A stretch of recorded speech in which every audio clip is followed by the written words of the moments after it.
আর সুযোগ হবে না। বাংলাদেশে এরকম 2 নাম্বার সিটারি ব্যবসা, আওয়াজ দিয়ে বলেন ঠিক কিনা। আবার দেশে ষড়যন্ত্র করতেছে আসার জন্য। আমরা বলতেছি বাবা আসো, তোমার জন্য আমরা আয়না ঘর রেখে দিয়েছি, আওয়াজ দিয়ে বলেন ঠিক কিনা। তোমাদেরকে আমরা ঢুকাবো, ঢুকাই শেষ নয়, বাংলাদেশ থেকে তোমাদেরকে ধ্বংস করে দেব ফাঁসির মঞ্চে, কথা বলেন ঠিক কিনা। আমাদের পার্লামেন্টে নাস্তিকরা তারাই দিয়েছে, আমরা ওই পার্লামেন্টে আলিমুল আমরা বসবে, আওয়াজ দিয়ে বলেন ঠিক কিনা। শহীদ জিয়াউর রহমান লোকটা যদি ভালো থাকতে পারে, তার বিবি যদি ভালো থাকতে পারে, তারেক জিয়া রহমান যদি ভালো থাকতে পারে, আপনারা তার নেতা নেত্রী হয়ে আপনারা কেন গুতাগুতি করেন, কথা বলেন ঠিক কিনা। যারা চুরি করে ওরা মনে করে যে আমাদের ইন্টিগ্রেট করেই কথা বলেছে, কথা বলেন ঠিক কিনা। আল্লাহ রাব্বুল আলামিন তার পাক জবানের ভিতর আবার আল্লাহ জানিয়ে দিলেন, কি সুন্দরভাবে আমার আল্লাহ জানিয়ে দিলেন আমানতের খেয়ানতের কথা, হক ধারণ হককে পৌঁছে দেওয়া। এই কথা নিয়ে আজকের আলোচনা করবে ইনশাআল্লাহ, আপনারা রাজি আছেন তো? সম্মানিত ভাইরা, আল্লাহ পাকের রসুল জনাবে মুহাম্মদ রাসূলুল্লাহ, সকলে বলি সাল্লাল্লাহু আলাইহি সাল্লাম, যিনি হলেন বিশ্ব নবী হযরত মুহাম্মদ। আবার আপনার নবী তোজাহানের নবী, সেই নবীর নামটা কি? তিনি হলেন বিশ্ব নবী হযরত মুহাম্মদ। নবীর কাছে আল্লাহ রাব্বুল আলামিন জিবরাইলকে পাঠাইছেন 82, আল্লাহ পাক 24,000 বার পাঠাইছেন। কিতাব প্রমাণ করেছে আমার নবীর কাছে যখন জিবরাইল যাওয়া আসা করত 24,000 বার, কতবার নবীজি শয়নে বসনে উঠতে চলাফেরাই বিভিন্ন কৌশলে যত অবস্থায় যে অবস্থায় নবীজি ছিলেন ওই অবস্থায় আমার আল্লাহ জিবরাইলকে পাঠাইছেন 24,000 বার, বলেন সুবহানাল্লাহ। আমার আপনার নবী দোজাহানের নবী বিশ্ব নবী হযরত মুহাম্মদ, যে নবীর কথা অনুসরণ করলেন, যে নবীর কথা অনুযায়ী যারা চলাফেরা করবে আল্লাহ রাব্বুল আলামিন তারে জান্নাতের মেহমান বানাবে, আওয়াজ দিয়ে বলেন সুবহানাল্লাহ। সম্মানিত ভাইরা, আমার নবীর উপর কোরআন নাজিল হয়েছে, কি হয় নাই? যে কোরআন নাজিল হয়েছে নবীর উপর, কিন্তু হযরত মুসা আলাইহিস সালাতু ওয়াস সালামের উপরে কোনো কোরআন নাজিল, যে কিতাবটা আমার মুসা আলাইহিস সালামকে দিবে, নবীজি মুসা আলাইহিস সালাতু ওয়াস সালাম কিতাব নেওয়ার জন্য আল্লাহর কাছে যাবেন, আল্লাহর কাছে যাবেন কিতাব নেওয়ার জন্য। আল্লাহ রাব্বুল আলামিন জিবরাইলকে পাঠিয়ে দিলেন, যাও তোমাকে এই মুহূর্তে আল্লাহ পাক কিতাব দিবেন। এই কিতাব নেওয়ার জন্য জিবরাইল আলাইহিস সালাম খবর পাঠাইলেন মুসা নবীর কাছে। মুসা নবী তিনি চলে গেলেন, সামনের দিকে অগ্রসর হতে আরম্ভ করলাম। সম্মানিত ভাইয়েরা, কোনো নেতা, কোনো ভালো মানুষ, কোনো মুরব্বী অথবা কোনো যদি দেশের প্রেসিডেন্ট অথবা কেউ যদি এরকম কোনো কাজের বিনিময়ে কোথাও যায়, তার জন্য হাজার হাজার মানুষ তাকায় থাকে আমাদের এই রাস্তা দিয়ে ওই লোকটা যাবে, কথা বলেন ঠিক কিনা। সম্মানিত ভাইয়েরা, রাগ করতেছেন আপনারা? এবার হযরত মুসা আলাইহিস সালাতু ওয়াস সালাম কিতাব নেওয়ার জন্য অগ্রসর হয়েছে সামনের দিকে।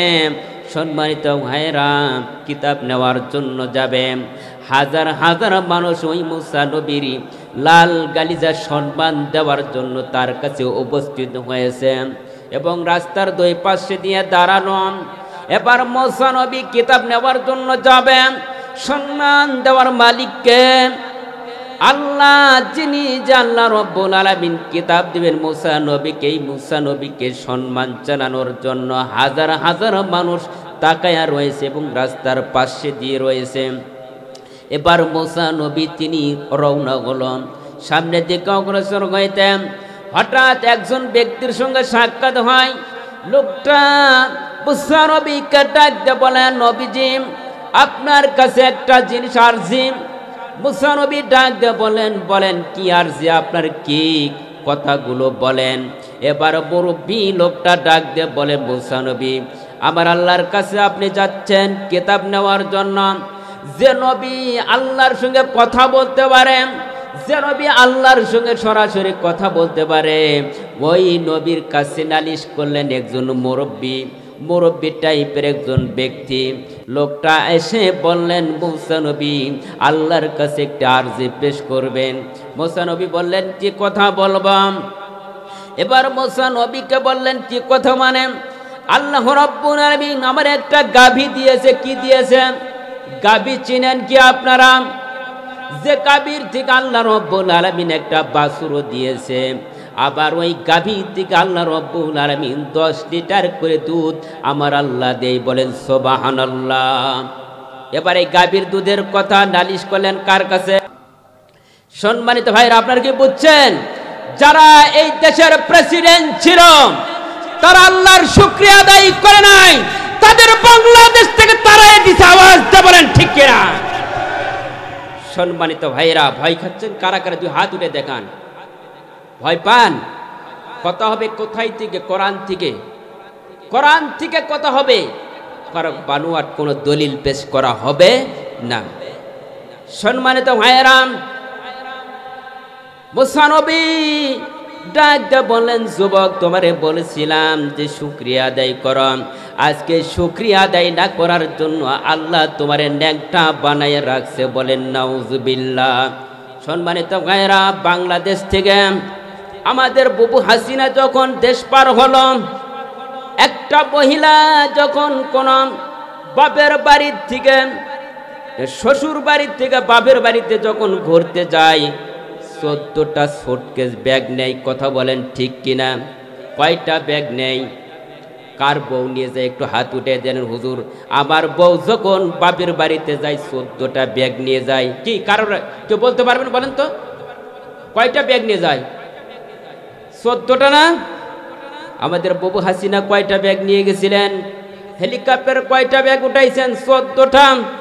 14টা ব্যাগের ভিতরে দেখবেন আলু আর পটল। কি ছিল? টাকা ছিল, পয়সা ছিল, স্বর্ণ ছিল।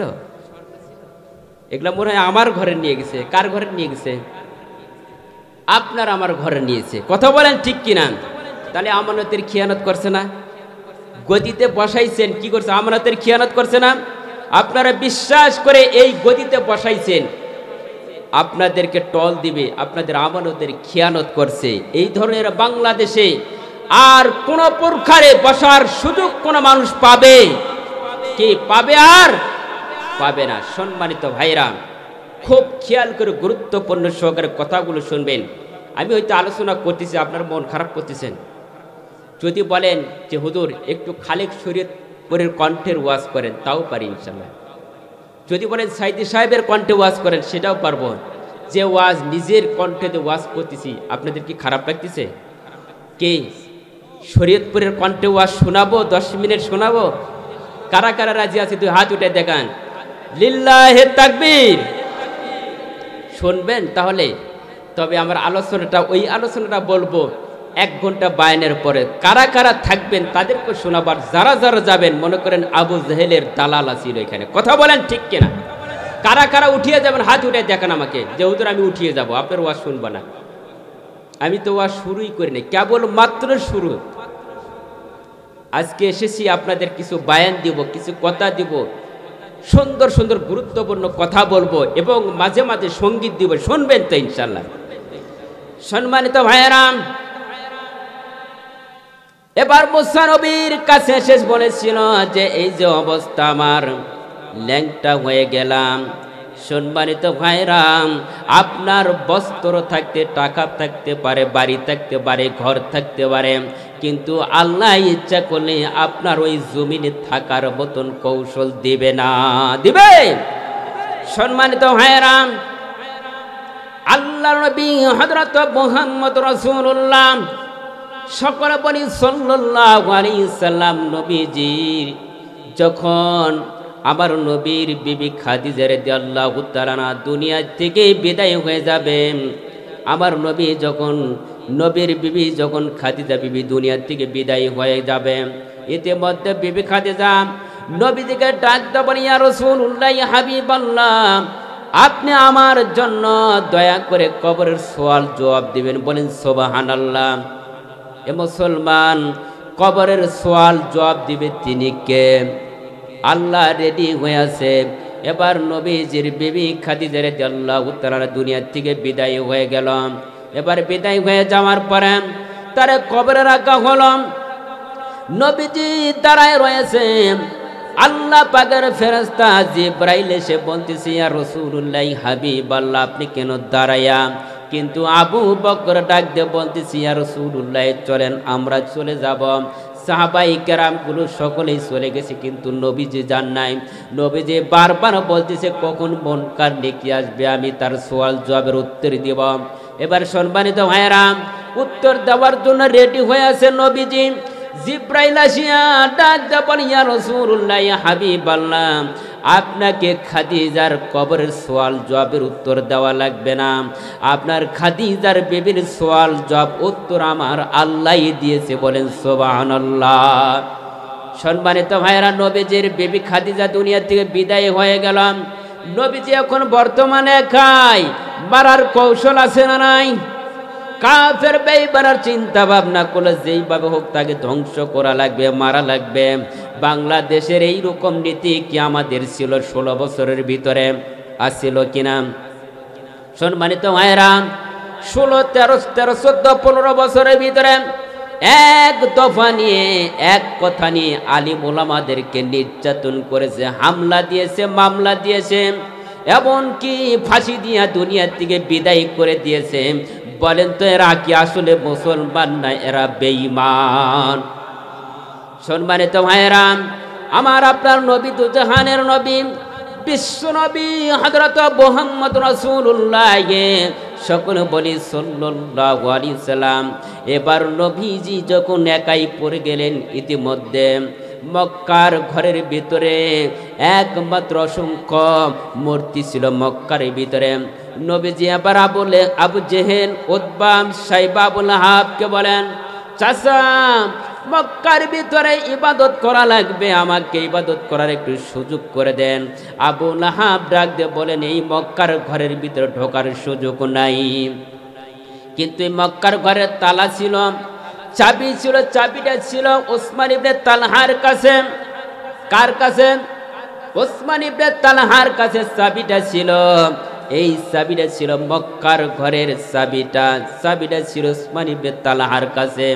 এবার নবীজি এসে তালহাকে বলেন, তালহা, ঘরটা একটু খুলে দাও, আমি সোমবার দিন, বৃহস্পতিবার দিন আবু জেহেল, উতবা, সাইবা সকলে মিলিয়া ওই ঘরের ভিতরে ইবাদত করে, আমাকে ইবাদত করা লাগবে, ইবাদত করার একটু সুযোগ করে দাও। কিন্তু ওসমান ইবনে তালহা বলেন, এই ঘরের ভিতরে ঢোকার সুযোগ নাই। এই ঘরের ভিতরে যারা ঢুকবে তারা হলো পবিত্র, আর যারা অপবিত্র তারাই মক্কার ঘরে ঢুকতে পারবে না। নবীজিকে অপবিত্র, নবীজিকে বলা হয়েছে অপবিত্র, তোমরা ঢুকতে পাবা না, কারণ এখানে ঢোকার কোনো পারমিশন নাই। কারণ আবু জেহেল ছিলেন লিডার। আবু জেহেল ওই মক্কার ঘরে তারা ঢুকিয়ে ইবাদত করেছে। মক্কার ঘরের ভিতরে যখন ঢুকেছে আবু জেহেল মক্কার ঘরের ভিতরে, উতবা, সাইবা যখন ঢোকে তারা ন্যাংটা হয়ে ঢোকে, কাপড় তাদের শরীরে থাকে না। বলেন নাউজুবিল্লাহ।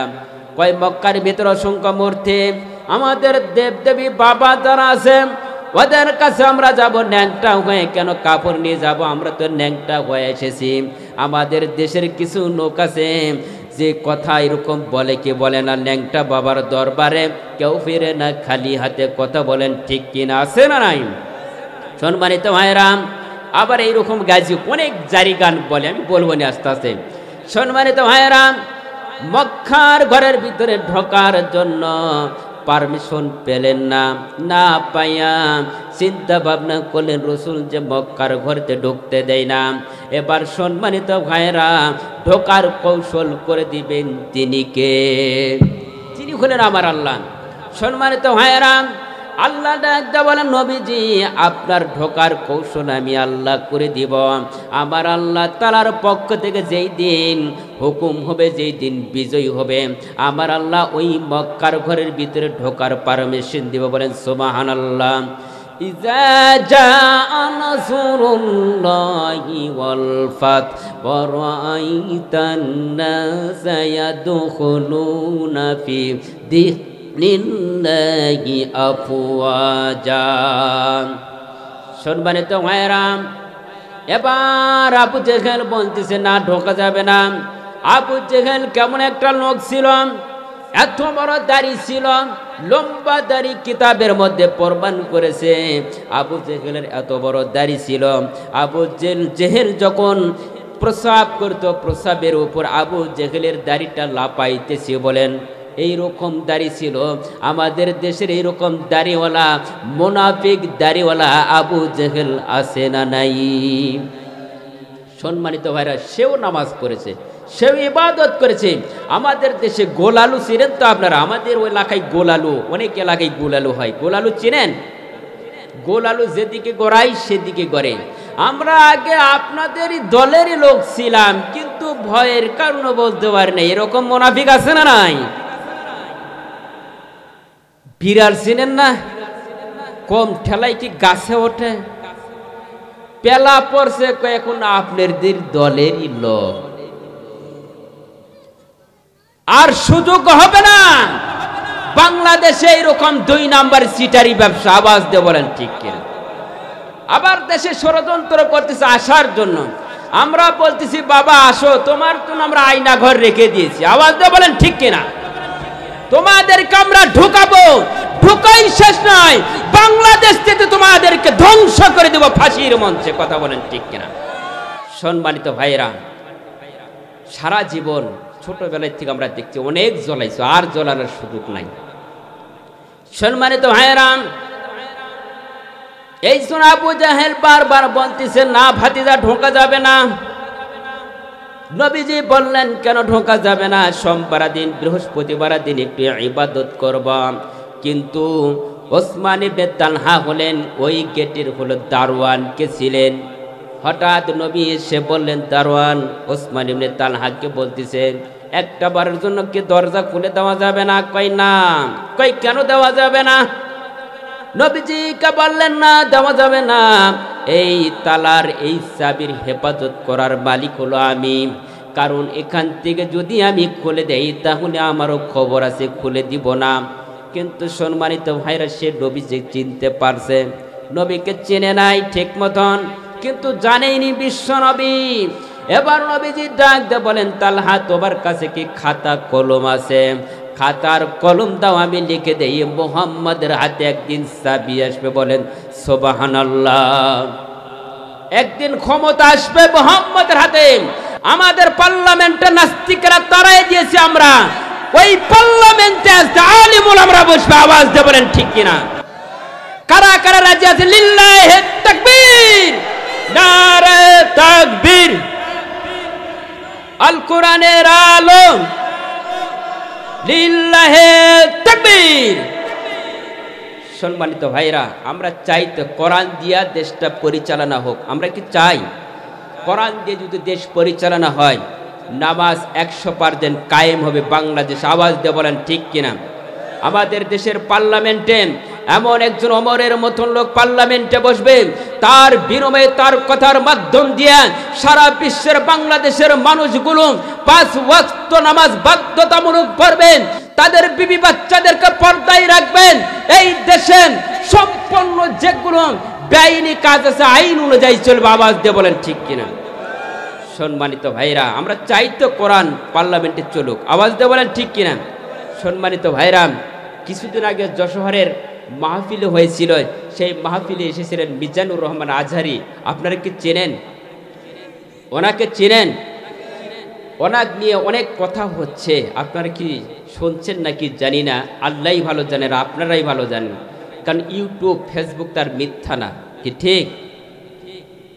উনি কি কথা বলেছেন বলেন তো? উনি একটা কথা বলেছেন যে এক দল খেয়ে গেছে, আরেক দল খাওয়ার জন্য বসে আছে। এটা কি তার অপরাধ? বলাটা অপরাধ হয়েছে? কেউ কি বলেছেন পীরগছার অমুক এমপি সাহেব, পীরগছার অমুক মেম্বার সাহেব, পীরগছার অমুক চেয়ারম্যান সাহেব নাম ধরছে? হ্যাঁ, আওয়ামী লীগের নাম ধরছে, বিএনপির নাম ধরছে, জামাত ইসলামের নাম ধরছে, কোন পীর সাহেবের নাম ধরছে, কোন ব্যক্তির নাম ধরে নাই। তারপরও কিছু লোক রয়েছে যে তারা দালালি করতেছে, যে নাকি বলছে আমাদেরকে বলছে। মুসলমান ভাইরা আপনারা কান পেতে শোনেন, যারা চুরি করে ওরা মনে করে যে আমাদের ইন্টিগ্রেট করেই কথা বলেছে। কথা বলেন ঠিক কিনা? আমাদের শেখ মুজিবুর রহমান কেমন ছিলেন আর শহীদ জিয়াউর রহমান কেমন ছিলেন আপনারা বলেন। শহীদ জিয়াউর রহমান ইনুতে একজন পার্লামেন্টের দায়িত্ব ছিলেন, আসিল কিনা? ওনার কিছু অবদান বাংলাদেশে আছে এবং সৌদি আরবে আছে, আছে না নাই? আমার অনেক হাজি বাবারা আছে যারা হজ করতে গিয়েছেন, সৌদি আরবে অনেক নিম গাছ লাগাইছে, যে নিম গাছের মাধ্যম দিয়া, নিম গাছ দিয়া অনেক ঔষধ তৈরি হয়। এমনকি আপনার পেটের ভিতরে অ্যাসিড থাকে সেটাও দূর হয়ে যায়, বলে সুবহানাল্লাহ। সৌদি আরবে দিয়েছেন 1977 সালে সৌদি আরবে অসংখ্য নিম গাছ দিয়েছেন, সেখানে একমাত্র শহীদ জিয়াউর রহমান দিয়েছেন। এই গাছগুলোকে দেওয়ার কি কোনো খারাপ কাজ হয়েছে? ও দেশে যারা যে সমস্ত হাজিগুলো যাচ্ছে হজ করার জন্য, তারা তার জন্য দোয়া করে, সারা জীবন দোয়া করবে। আরাফার ময়দানে এই থর রোদ, এই রোদের ভিতরে তারা ওই গাছের নিচে তারা বসে থাকে, ছায়া খায় এবং দোয়া করে আল্লাহর কাছে যে আল্লাহ শহীদ জিয়াউর রহমান যিনি অসংখ্য গাছ লেগেছে এই গাছের জন্য দোয়া করবে, ওনার ওই বেনিফিট তারা কিয়ামত পর্যন্ত কবরে শুয়ে শুয়ে পাবে। বলেন সুবহানাল্লাহ। সম্মানিত ভাইরা, তার নামে কেউ দুর্নীতি করেছে? তার নামে কেউ কোনো কলঙ্ক কথা বলেছে, খারাপ কোনো কথা বলেছে? কিছুই বলে নাই। কিন্তু তার দল নাম ভেঙ্গে খাচ্ছে বাংলাদেশে, এরকম লোক আছে না নাই? তার নাম ভেঙ্গে খাচ্ছে। কেন আপনারা খাবেন?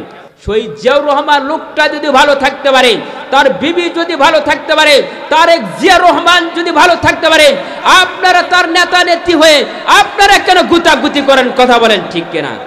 এগুলো অভ্যাস ছেড়ে দেন, দলাদলি ছেড়ে দেন। রেজেকের ব্যবস্থা ফাইসাল হবে কার নিকট থেকে? আল্লাহর কাছ থেকে, তাই না? আল্লাহ যাকে পার্লামেন্টে বসাবে সেই পার্লামেন্টে বসবে। কারো ক্ষমতা আছে? ক্ষমতা নাই। সম্মানিত ভাইরা, এইরকম নজির বাংলাদেশে আমরা দেখতে চাই। ভালো লোককে আওয়াজ দিয়ে বলেন ঠিক কিনা? সম্মানিত ভাইরা, পার্লামেন্টে যিনি লোক ভালো হবে সে তো নামাজের তাকিদ দিবে কি দিবে না? সম্মানিত ভাইরা, নামাজের তাকিদ দিলে তো আমাদের চুলকানি ওঠে। কথা বলেন ঠিক কিনা? আছে না নাই? নামাজের কথা যদি বলা হয় আপনাকে, হুজুর বাবা মুরব্বী নামাজ পড়েন, কয় না আমার কাজ আছে। কয় কি কাজ করবো? জমিনে কাজ করা লাগবে, কাজের জন্য দৌড়া ঝাপা করবেন কিন্তু নামাজ পড়বেন না। আজকে যে মাহফিলটা দিয়েছেন মসজিদের উদ্যোগে দিয়েছেন, মাদ্রাসার উদ্যোগে দিয়েছেন। মাদ্রাসায় কি হয় আর মসজিদে কি হয়? নামাজ পড়া লাগে কি লাগে না? ফজরের নামাজের কাতারে লোক হয় কয়জন? হয়। কিন্তু আল্লাহ ডাক দিয়ে বলতেছে নামাজ পড়িয়ে সমাপ্ত করে যখন জমিনে ছড়িয়ে পড়বা, আমার আল্লাহ ওই কাজের উপর আপনাকে রহমত নাজিল করে দেয়। বলেন সুবহানাল্লাহ। বিসমিল্লাহির রহমানির রহিম। ফাইযা কুদিয়াতিস সালাতু ফান্তাশিরু ফিল আরদি ওয়াবতাগু মিন ফাদলিল্লাহ وابتغوا من فضل الله واذكروا الله كثيرا لعلكم تفلحون।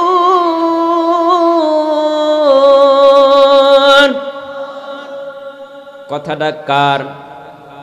আল্লাহ রাব্বুল আলামিন বললেন ফাইদা কুদিয়াতিস সালাত, নামাজ কায়েম করে সমাপ্ত করে জমিনে ছড়িয়ে পড়ার নির্দেশ কার? আল্লাহ রাব্বুল আলামিন বললেন নামাজ সমাপ্ত করে তোমরা জমিনে ছড়িয়ে পড়ো। জমিনে ছড়িয়ে পড়ার সময় স্মরণ করা লাগবে কাকে? আল্লাহকে স্মরণ করা লাগবে। আল্লাহকে অনুসন্ধান স্মরণ করা লাগবে কাকে? যে আল্লাহকে অনুসরণ করবে, অনুসন্ধান করবে, কোনোদিন পড়ার আইল কাটতে আইল কম বেশি করতে পারবে, আইল বেশি করতে পারবে না, জমিন বড় করতে পারবে না, পারবে? পারবে? সুদ খেতে পারবে, ঘুষ খেতে পারবে, জিনার কাজ করতে পারবে? তারা পারবে না। যারা নামাজ পড়বে, স্মরণ করবে কাকে? আল্লাহকে। যারা স্মরণ করবে তারা কখনোই 2 নাম্বারি সিটারি ব্যবসা করতে পারবে না। আওয়াজ দিয়ে বলেন ঠিক কিনা? সম্মানিত ভাইরা, বুঝতে পারছি আপনার মন খারাপ করতেছেন। ওয়াজ শেষ করে দিই, কারণ 12টা পার হয়ে গেছে। আপনাদেরও মন খারাপ, 12টা 20 বাজে। শেষ করে দেব না চলবে? আরে 1 ঘন্টা সময় দিবেন তো ইনশাল্লাহ? কতক্ষণ? আরে 2 ঘন্টা। এই যে অনেকে উঠাউঠি করতেছেন, মনে হয় খারাপ লাগতেছে আপনাদেরকে। সম্মানিত ভাইরা, খালেক শরীয়তপুরের কণ্ঠ আমি একটু 10টা মিনিট শোনাবো। ওয়াজের শেষে বলবো না এখনই বলবো? এখনই? হ্যাঁ, ওরা শোনার জন্য অপেক্ষা আছেন তাই না? আমি আর আধা ঘন্টার পরে ওয়াজটা বলবো, শুনবেন তো ইনশাল্লাহ? না হলে 20 মিনিট শোনাবো, পারবো তো ইনশাল্লাহ, সমস্যা নেই। সম্মানিত ভাইরা, যারা নামাজ সমাপ্ত করে জমিনে ছড়িয়ে পড়বে, তারা স্মরণ করবে আল্লাহকে। ওই যে কাজটা করবেন, যে কোনো কাজ করতে গেলে স্মরণ করবেন আল্লাহকে। 2 নাম্বারি কাজ করতে পারবেন না, ওই কাজের উপর রহমত আবার আল্লাহ আপনার উপর রহমত নাজিল করে দিবেন। যে কোনো হালাল রুজি ইনকাম করবেন, আল্লাহ আপনার রিজিকের ব্যবস্থা বাড়ায় দিবে, ওহার ভিতর বরকত দিবে, রহমত নাজিল করবেন। সম্মানিত ভাইয়েরা, আমরা রিজিকের জন্য দৌড়া ঝাঁপা করি, বিভিন্ন জায়গায় চলাফেরা করি, কিন্তু একটা চড়ুই পাখি তাওয়াক্কুল করে আল্লাহর কাছে। আওয়াজ দিয়ে বলেন ঠিক কিনা? আমরা তাওয়াক্কুল কার কাছে? আমরা তাওয়াক্কুল কার কাছে করি? আল্লাহর কাছে না মেম্বারের কাছে? হ্যাঁ, চেয়ারম্যানের কাছে। যে কবে গমের বস্তা আসবে আমাকে দিবে, ঠিক কিনা? কিন্তু তাওয়াক্কুল করা লাগবে কার কাছে? রিজিকের ব্যবস্থা কার কাছে? রিজিকের দায়িত্ব নিয়েছেন তিনি কে? যে আল্লাহর রিজিকের দায়িত্ব নিয়েছেন, যে আল্লাহর রিজিকের ব্যবস্থা করে দেন, ওই আল্লাহর কথা শোনা লাগবে, ওই আল্লাহকে স্মরণ করা লাগবে। সম্মানিত ভাইয়েরা, চড়ুই পাখি আল্লাহর উপর তাওয়াক্কুল করে বলে, আল্লাহ আমি জমিনে ছড়িয়ে পড়লাম কিছু পেট ভর্তি করার জন্য, আল্লাহ তুমি আমাকে পেট ভরাইয়া আবার জমিনের থেকে আমার বাসায় আনবা। বলে সুবহানাল্লাহ। চড়ুই পাখি যদি তাওয়াক্কুল করতে পারে, আল্লাহর কাছে ভরসা করতে পারে, চড়ুই পাখি আল্লাহর উপর ভরসা করে জমিনে ছড়িয়ে পড়লাম। আমাদের জমিনের উপর একটা প্রাণী রয়েছে, বড় একটা প্রাণী। সেই প্রাণীটার নামটা কি? হাতি। চিনেন তো? হাতির খোরাক যিনি দেন তিনি কে? আমাদের মেম্বার সাহেব। হ্যাঁ, কোন চেয়ারম্যান, এমপি, মন্ত্রী? হাসিনা পেটের বিষে বাসি না, থাকলাম না, নরেন্দ্র মোদির কাছে গেলাম। কথা বলেন ঠিক কিনা? সম্মানিত ভাইয়েরা, এবার হাতির খোরাক যিনি দেন তিনি বললেন, আমার আল্লাহ এই হাতির খোরাক যদি কোনো মানুষ দিবার শুরু করত, 3 মণ চালের ভাত রান্না করে দিও, পেট ভরতো না। কথা বলেন ঠিক কিনা? পেটটা কি ছোট না বড়? কিন্তু মানুষের পেট খারাপ লাগতেছে। মানুষের পেটটা ছোট না বড়? হ্যাঁ, মানুষের পেট ছোট কিন্তু চোখ বড়। পেট ভরে, চোখ ভরে না। কয়েকটা গোডাউন তো হয় না, 2টা গোডাউন লাগবে। কে লাগে? কি লাগে না? গোডাউনে জাত করতে করতে ওই জাতের মৃত্যু হয়ে যায়, তাও জাত ছাড়ে না। কথা কন না কেন? কিন্তু একটা হাতি আল্লাহর উপর তাওয়াক্কুল করে, আল্লাহ তার রিজিকের ব্যবস্থা করে দেন। বলেন সুবহানাল্লাহ।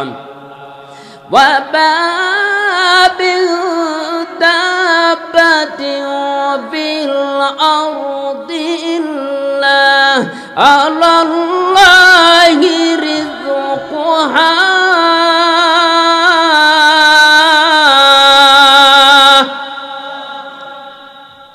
রিজিকের মালিককে আল্লাহ পাক বলেন, এই জমিনের যত কীট পতঙ্গ, যত বিচরণশীল প্রাণী রয়েছে, আমি আল্লাহ সকলের রিজিকের ব্যবস্থা দায়িত্ব নিয়েছি। বলেন সুবহানাল্লাহ।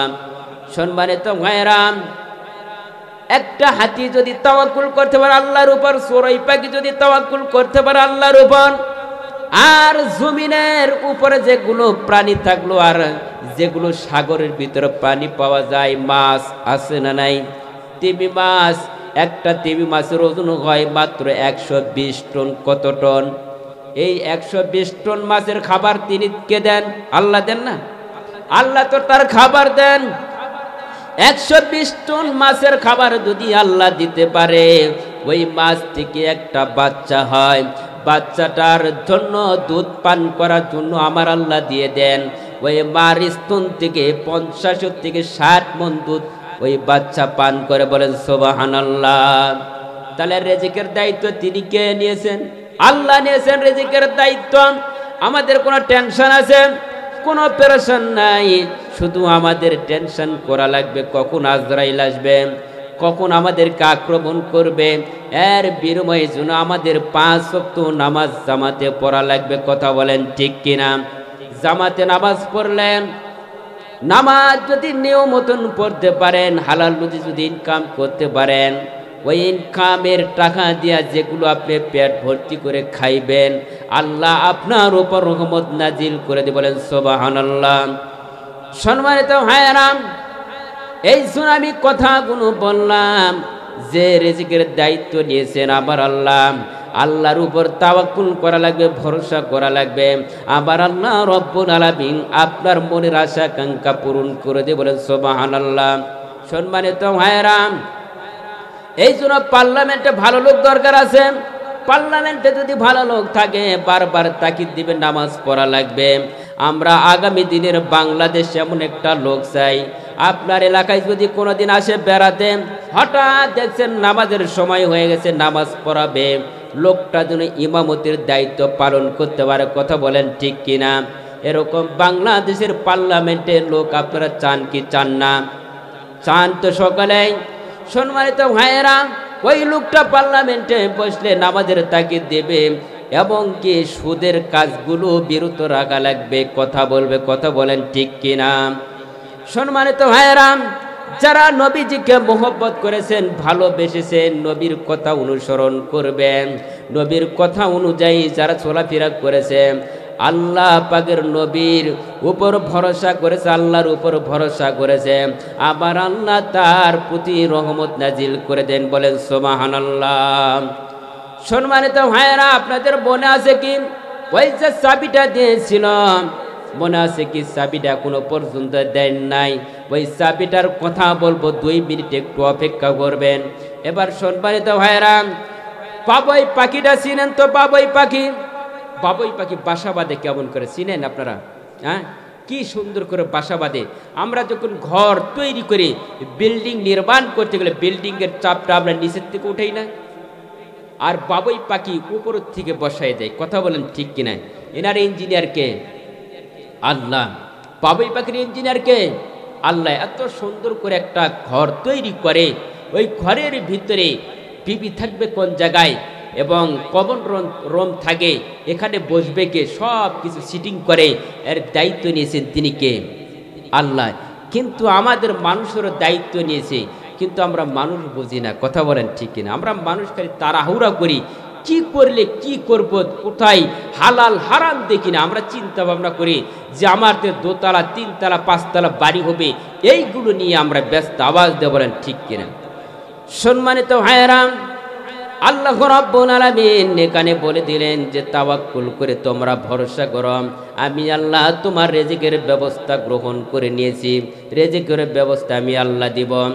সম্মানিত ভাইয়েরা, নামাজটি একটা গুরুত্বপূর্ণ, খেয়াল করবেন। নামাজের কথা যদি জানতেন, রাসূল সাল্লাল্লাহু আলাইহি সাল্লাম বলেছেন নামাজ গুরুত্বপূর্ণ কথা। মুতার প্রান্তে জিহাদের জন্য আল্লাহ রাসূল বলেন সাহাবীরা মুতার প্রান্তে জিহাদ করার জন্য যাওয়া লাগবে, হাজার হাজার কাফের বেঈমানের সঙ্গে জিহাদ করা লাগবে। কিন্তু নবীজি বললেন মাত্র 10,000 সাহাবী। কত হাজার সাহাবী? 10,000 সাহাবী নিয়ে মুতার প্রান্তে জিহাদ করার জন্য গেলেন। মুতার প্রান্তে জিহাদ করার জন্য 3 জন ব্যক্তিকে নিযুক্ত করা হলো। কয়জন ব্যক্তিকে? 3 জন ব্যক্তি। যায়েদ, এরপর হলো আব্দুল্লাহ বিন রাওহা রাদিয়াল্লাহু তাআলা আনহু, জাফর রাদিয়াল্লাহু তাআলা আনহু তিনজন ব্যক্তিকে নিযুক্ত করা হলো। তিনজন ব্যক্তিকে নিযুক্ত করার পরে নবীজি বললেন, সাহাবীরা তোমরা যাও, তোমাদের বিবি নিয়ে এসো। এবার বিবি বাচ্চার কাছে তারা গেল। যাবার পরে আল্লাহ রসুলের কথা কখনো অমান্য করে নাই, তারা গিয়ে বিদায় নিয়ে আসলেন। বিদায়ের বেলায় বললেন যে বিবি এবং ছেলে মেয়েদেরকে বললেন, আমি চলে গেলাম রসুলের ডাকে, আল্লাহ রসুল যেইটা বলছে সেইটাই করা লাগবে। কথা বলেন ঠিক কিনা? রসুলের ডাকে সাড়া দিতে হবে, আমাদেরকে আওয়াজ দিয়ে বলেন ঠিক কিনা? নবীকে মহব্বত করতে হবে। কথা বলেন ঠিক কিনা? নবীকেই মন দিতে হবে। মন যদি দিতে হয় নবীকে দিও, ঠিক কিনা? মন যদি দিতে হয় নবীকে দিও, মন যদি দিতে হয় নবীকে দিও। তোমার কষ্ট জানত না যিনি সইতে পারেন না, তোমার কষ্ট জানত না যিনি সইতে পারেন না, তোমার কষ্ট জানত না যিনি সইতে পারেন না, সেই নবীকে ভালোবেসে দরুদ পড়িও। মন যদি দিতে হয় নবীকে দিও, বলেন মন যদি দিতে হয় নবীকে দিও, মন যদি দিতে হয় নবীকে দিও, মন যদি দিতে হয় নবীকে দিও। তোমার কষ্ট জানত না যিনি সইতে পারেন না, তোমার কষ্ট জানত না যিনি সইতে পারেন না, সেই নবীকে ভালোবেসে দরুদ পড়িও। মন যদি দিতে হয় নবীকে দিও, মন যদি দিতে হয় নবীকে দিও, মন যদি দিতে হয় নবীকে দিও, মন যদি দিতে হয় নবীকে দিও। সারা জীবন কাঁদেন তিনি এই যে দুনিয়ায়, এখন কাঁদেন তিনি সোনার মদিনায়। মন যদি দিতে হয় নবীকে দিও, মন যদি দিতে হয় নবীকে দিও। লিল্লাহে তাকবীর। আমার মুসলমান ভাইরা, আমার বন্ধুগণ, এবার নবীজি ডাক দিয়ে বললেন, ইয়া রাসূলুল্লাহ, ইয়া হাবিবাল্লাহ, আল্লাহর নবী হযরত মুহাম্মদ রাসূলুল্লাহ, সকলেই বলি সাল্লাল্লাহু আলাইহি ওয়াসাল্লাম। এবার নবীজি ডাকতে বলেন, সাহাবীরা তোমাদেরকে আমি একটা কথা বলে দিব। এবার নবীজি যে কথা বলেছেন, নবীজির কথা কেউ অমান্য করেন নাই। আমার বন্ধুরা, পীরগোছন এলাকার মা বাপ ভাইরা, আমার বন্ধুগণ খুব খেয়াল করে শুনবেন। এবার নবীজি আব্দুল্লাহ বিন রাওহা রাদিয়াল্লাহু তাআলা আনহুকে বললেন, এবার জাফর রাদিয়াল্লাহু তাআলা আনহুকে বললেন, এবার যায়েদ রাদিয়াল্লাহু তাআলা আনহুকে বললেন, যায়েদ যাও তোমার পিতামাতার কাছ থেকে তুমি বিদায় নিয়ে আসবা। এবার নবীজিকে ডাক দিয়ে বলেন, ইয়া রাসূলুল্লাহ, ইয়া হাবিবাল্লাহ, আপনি হুনিন আমার আব্বা জান, আবার আম্মা জান আয়েশা সিদ্দিকা রাদিয়াল্লাহু তাআলা আনহা চিৎকার দিয়ে বলেন, সুবহানাল্লাহ। এলাকার মা বোনেরা, ভাইরা, বন্ধুরে, বাবাজিরা খেয়াল করে শুনবেন। মনে হয় আপনারা একটু চিন্তা ভাবনা করেছেন, হুজুর মনে হয় কথাগুলো বলবে না। আমি খালি শরীয়তপুরের কণ্ঠ নয়, আমি প্রত্যেকটা কণ্ঠকে আমি নকল করতে পারি। আমার মুসলমান ভাইরা, এবার নবীজির ডাকে সাড়া দিলেন কে দিয়েছেন? যায়েদ ডাক দিয়ে বললেন, ইয়া রাসূলুল্লাহ, ইয়া হাবিবাল্লাহ, আপনি হলেন আমার আব্বা জান, আমার আয়েশা সিদ্দিকা রাদিয়াল্লাহু তাআলা আনহা তিনি হলেন আমার আম্মা জান। এবার নবীজি ডাক দিয়ে বলেন, যায়েদ তুমি এবার এখানে অবস্থান করো। এবার তোমার পালা শেষ। এবার চলে যাবেন জাফর রাদিয়াল্লাহু তাআলা আনহু। জাফর গিয়া বিবির কাছে বারবার তাগিদ দেয়, বিবি রে, আজকে তোমার কাছে আমি এসেছি একটা কথা নেওয়ার জন্য, তোমার কাছে একটা কথা শোনার জন্য আমি এসেছি। এবার জাফর রাদিয়াল্লাহু তাআলা আনহু বিবির ডাক দিয়ে বললেন, বিবি তোমার কাছে একটা আরজি, আমার কথা তুমি শুনবা কিনা? এবার বিবি ডাক দিয়ে বলেন, স্বামী বলো বলো, কেন তোমার কথা আমি শুনবো না? এবার বিবি ডাক দিয়ে বলেন, জাফর রাদিয়াল্লাহু তাআলা আনহুকে বললেন, স্বামী তুমি যেইটা বলবা ওইটাই আমি মেনে নিব। বলেন সুবহানাল্লাহ, আরো আওয়াজ দিয়ে বলেন সুবহানাল্লাহ। এবার মুসলমান ভাইরা, আমার বন্ধুগণ, জাফর রাদিয়াল্লাহু তাআলা আনহু বিবিরে ডাক দে বলে, বিবি রে, তোমার সঙ্গে আজ থেকে কয়েক বছর হয়ে গেল, কয়েক বছর হয়ে গেল তোমার সঙ্গে আমি সংসার করেছি। যদি কোনো প্রকার ভুল হয়ে থাকে তুমি দয়া করে মাফ করে দেবা। এবার বিবির ডাক দে বলে, স্বামী কি বলতেছে একটা বার কথা বললাম, আমি তোমার কথা কিছুই বুঝি নাই, কিছুই বুঝলাম না।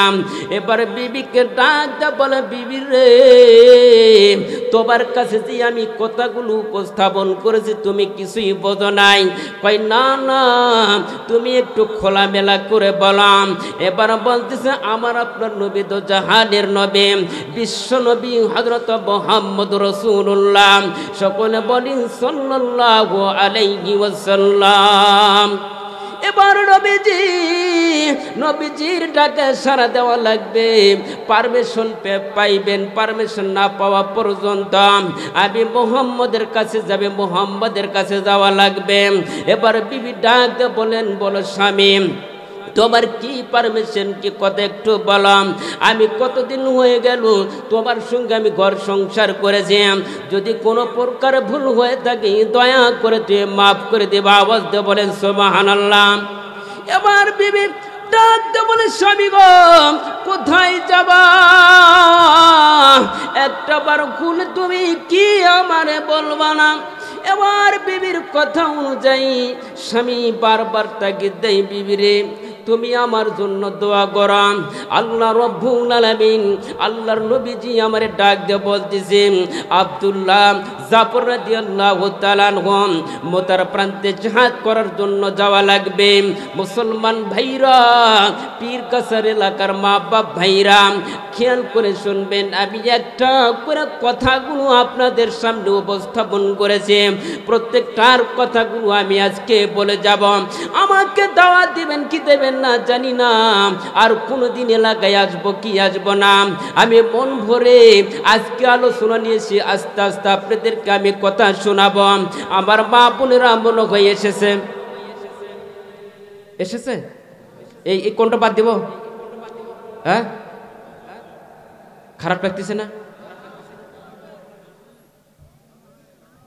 কে হবে না?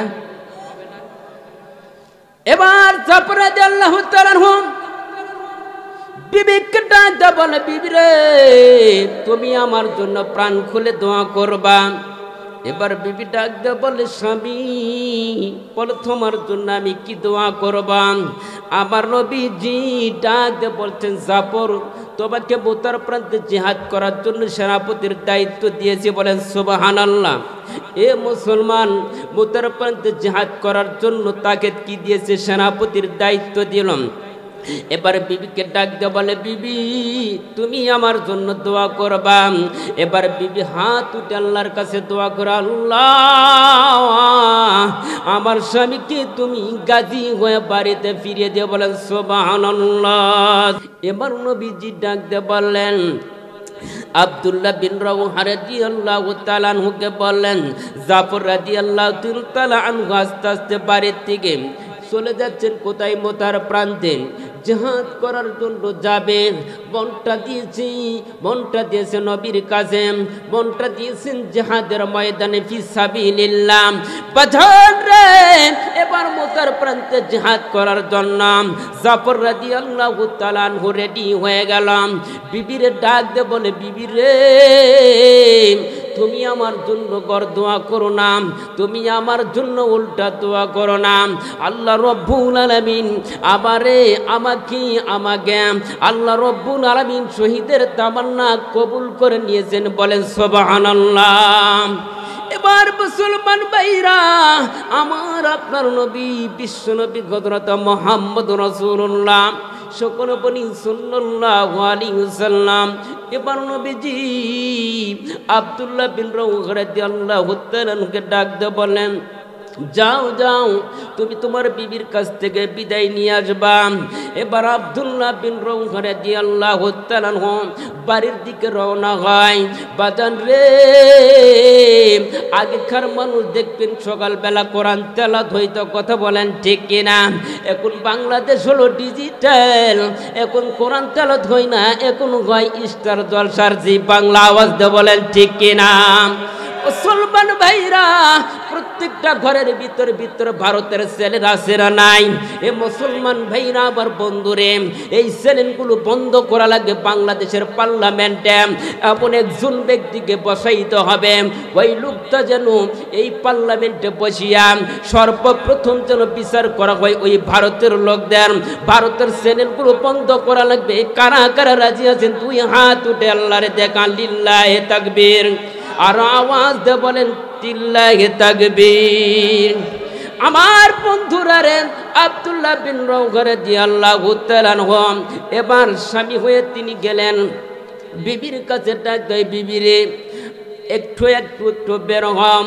নক নক করতেছে দরজাতে, এমন একটা ঠক ঠক করে আওয়াজ দিলাম। এবার আব্দুল্লাহ বিন রাওহা রাদিয়াল্লাহু তাআলা আনহুর বিবি ডাক দিয়ে বলে, স্বামী কি হয়েছে একটা বার বললাম। মাত্র এই কিছুদিন মাত্র একদিন আগে আবার আপনার বিয়ে হয়ে গেল, একটা বার কথা বলেন কি সমস্যা? এবার আব্দুল্লাহ বিন রাওহা রাদিয়াল্লাহু তাআলা আনহুকে বলেন, আব্দুল্লাহ বিন রাওহা রাদিয়াল্লাহু তাআলা আনহু বিবির ডাক দিয়ে বলে, বিবি রে আমি এখন এই মুহূর্তে মুতার প্রান্তে জিহাদ করার জন্য যাব। আমার নবীজি ডাক দিয়েছে মুতার প্রান্তে জিহাদ করা লাগবে। নবীজির কথা কখনো অমান্য করা যাবে না। যারা নবীজির কথাগুলো অমান্য করবে, আল্লাহর নবী কিয়ামতের ময়দানে ওই বান্দা ওই উম্মতের জন্য শাফায়াত হবেন, করবেন। আওয়াজ দিয়ে বলেন লিল্লাহি তাকবীর করবে। আমার মুসলমান ভাইরা, আমার বন্ধুগণ, আব্দুল্লাহ বিন রাওহা রাদিয়াল্লাহু তাআলা আনহু বিবিকে ডাক দিয়ে বলে, বিবি রে আমি এখন চলে যাব মুতার প্রান্তে জিহাদ করার জন্য। এবার বিবিজি ডাক দিয়ে বলে, স্বামী একটা বারের জন্য কি ঘরে আসা যাবে না? তুমি যদি একটা বার ঘরের ভিতরে আসো, তোমার সঙ্গে আমার একটু সাক্ষাৎ হবে, তোমার চেহারা মুবারকটা আমি একটা বার দেখবাম। এবার বিবি এই কথা বলার পর তখন আব্দুল্লাহ বিন রাওহা রাদিয়াল্লাহু তাআলা ডাক দিয়ে বলতেছে, বিবি রে কিয়ামতের ময়দানে আমার আল্লাহ রব্বুল আলামিন তুমি যদি এইরকম হেফাজতে থাকতে পারো, আমার আল্লাহ কিয়ামতের ময়দানে জান্নাতের ভিতরে দুইজনের দেখা দিবে, বলেন সুবহানাল্লাহ। এ মুসলমান, এইরকম বিবি দরকার আছে না নাই? বলেন তো আমাদের ঘরে কিরকম বিবি পাওয়া যায়, যে বিবির কারণে কিন্তু বিছানা আলাদা করা লাগে? আওয়াজ দিয়ে বলেন মুসলমান ঠিক কিনা? কার কার আছে এরকম? হাত উঠে দেখেন। হুজুর আমার ভিতর আছে। মন খারাপ করলেন? বাদ দেই ওয়াজ, আপনার মন খারাপ করতেছে। এবার মুসলমান ভাইরা, আব্দুল্লাহ বিন রাওহা রাদিয়াল্লাহু তাআলা আনহু বিবিকে ডাক দিয়ে বললেন, কিসের কথা? জান্নাতের ভিতরে ঘুরঘুর হবে, জান্নাতের ভিতরে দেখাশোনা হবে। আজকে আমাদের ভিতরে, আমাদের স্বামী স্ত্রীর ভিতরে মিল নাই, কথা বলেন ঠিক কিনা? স্বামী স্ত্রী কেমনে মিল থাকে? স্বামীর যদি একটু পা ফাটা থাকে, কয় তোর বিছানাতে থাকবো না, কথা বলেন ঠিক কিনা? কি বলে না? আর যদি বিড়িখোর হয় তাহলে তো আলহামদুলিল্লাহ। কে আছে? কি এলাকায় বিড়িখোর আছে? নামাজের পরে বিড়িও খায়, এরকম লোক আছে?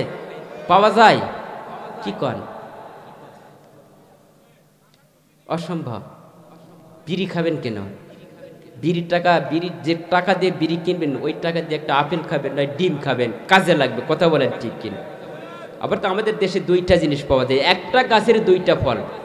একটা গাছের কয়টা ফল? দুইটা, দুইটাই গুণ। একটা গাছের নাম হচ্ছে তামাক। নাম কি? এলাকায় কি হয়? তামাক গাছ থেকে বিড়ি তৈরি হয়, উনি খাই পুড়িয়ে। কথা বলেন ঠিক কিনা? আবার কেউ খাই হাকিমপুরি রহমতুল্লাহ আলাইহি, আছে না নাই? মানে ডাইরেক্ট পুরে ডাইরেক্ট খায়, আছে না নাই? এগুলো চলে? বাদ দেন। নামাজ পড়লাম, জিহাদ করলাম, আন্দোলন করলাম, কোনোই লাভ নেই। আপনার তো এই দুর্গন্ধটা জিনিসই তো আপনার পবিত্র হয় নাই। এই জন্য এগুলো বাদ দেন। আমরা বাদ দিবেন তো ইনশাল্লাহ? সামনে রমজান আসতেছে, মাত্র আর 1.5 মাস, কয় মাস? এরপর বাদ দিবেন তো ইনশাল্লাহ? কারা কারা বাদ দিবেন? হুজুর আমি আর কোনোদিন বিড়ি খাবো না, একটা লোক হাত দিয়ে উঠাই বলেন তো? তোলেন যে হুজুর আর জীবনে বিড়ি খাবো না, জর্দা খাবো না, হাত উঠে বলেন। 2 জন, 3 জন দিয়েছে, লিল্লাহে তাকবীর। আল্লাহ এই মাহফিলটাকে কবুল করে নিয়েছে, বলে আমিন। কারণ 3 জন ব্যক্তি পাইছি আমি। আর বলেন তো হুজুর কোনোদিন নামাজ কাজা করবো না, এরকম লোক আছে? একটা লোক বলেন। আছেন? প্যান্ডেলে আছেন, নামাজ কাজা করবেন না? আর কেউ আছেন? আর কেউ আছেন? 4-5 জন, অনেক 5-6 জন, অনেক লোক আছে আলহামদুলিল্লাহ। আর বাকি যারা ওঠে নাই বলতেছে দেখি বিবি যদি অনুমতি দেয়। মন খারাপ করতেছেন? বিবি যদি অনুমতি দেয় করবো না, হলে করবো না। কে? আর একটা লোক, 2টা লোক বলবেন যে হুজুর আজকে থেকে আমি দাড়ি রাখলাম, আর দাড়িতে খুর লাগাবো না, এরকম 2টা লোক বলেন। 2টা লোক। যুবক ভাইরা যারা আছেন বলেন যে দাড়িতে আর কোনোদিন খুর লাগবো না। আছেন কেউ? নেই? এতগুলোর ভিতরে একজন লোকটাও নেই যে হুজুর আমি আর দাড়িতে খুর লাগাবো না। কোথায়? এদিকেও নেই। আপনি আছেন? লিল্লাহে তাকবীর, আল্লাহ কবুল করবে, আমিন। আমি কয়েকটা জিনিস বলে, 1 নাম্বার পাইছি কি? নামাজি। 2 নাম্বার পাইছি বিড়ি, তামাক খাবে না। 3 নাম্বার হচ্ছে দাড়ি রাখবে। বলেন মারহাবা, আল্লাহ কবুল করবে, আমিন। এই মাহফিল অবশ্যই কবুল হয়েছে আল্লাহর কাছে। আল্লাহ সকলকে হেফাজত করার তৌফিক দান করে, আমিন। আমি যে কথাগুলো বলতেছি চলবে না, বন্ধ রাখি, দোয়া করে দেই। রাত তো অনেক হয়েছে, আপনারা এত ওয়াজ শুনেন করে দিয়েছে। কি কুয়াশা পড়তেছে, আমার আবার যেতে হবে, কত দূরের রাস্তা। সাইদি সাহেবের আহারে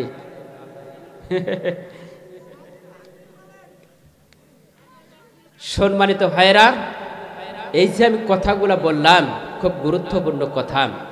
আব্দুল্লাহ বিন রওহা রাদিয়াল্লাহু তাআলা আনহু, জাফর রাদিয়াল্লাহু তাআলা আনহু, এরপরে যায়েদ রাদিয়াল্লাহু তাআলা জিহাদ করার জন্য বলে, জিহাদু ফি সাবিলিল্লাহ, জিহাদ করেছে। কিন্তু আল্লাহর রাস্তায় তারা কি করেছেন? জীবন দিয়েছেন। বলেন সুবহানাল্লাহ। আমরা রাজি আছি তো ইনশাআল্লাহ? আমাদের বাংলাদেশে প্রায় 2500 লোক এরকম জীবন দিয়েছে, জালিমের জুলুম স্বীকার করে তারা দেশ থেকে বিদায় হয়ে গেছে। আল্লাহ কবুল করুক, জান্নাতবাসী করুক, আমিন। সম্মানিত ভাইরা, আর যেন এরকম নজির বাংলাদেশ আর না হয়। আমরা আছি তো ইনশাআল্লাহ?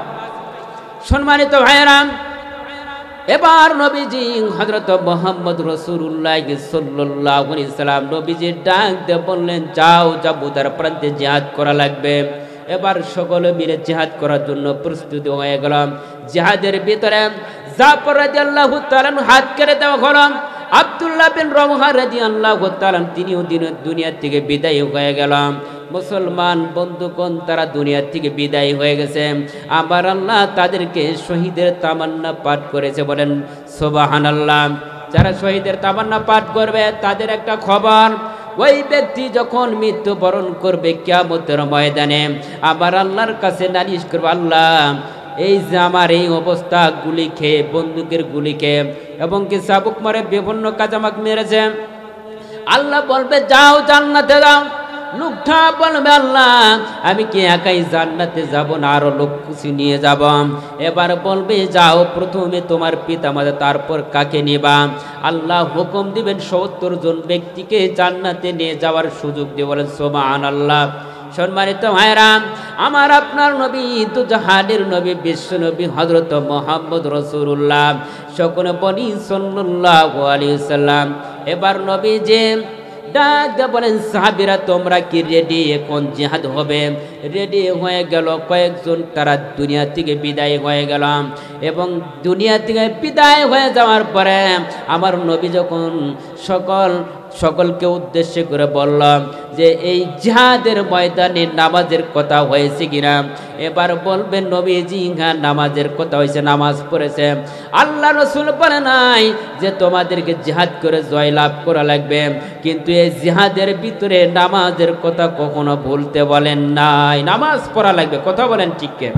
সম্মানিত ভাইয়েরা, আমার আপনার নবী বিশ্ব নবী হযরত মুহাম্মদুর রাসূলুল্লাহ সকল বলে সাল্লাল্লাহু আলাইহি সাল্লাম। নবীজি এবার তালহার থেকে চাবি নেবেন, একটু শোনায়া দেয়।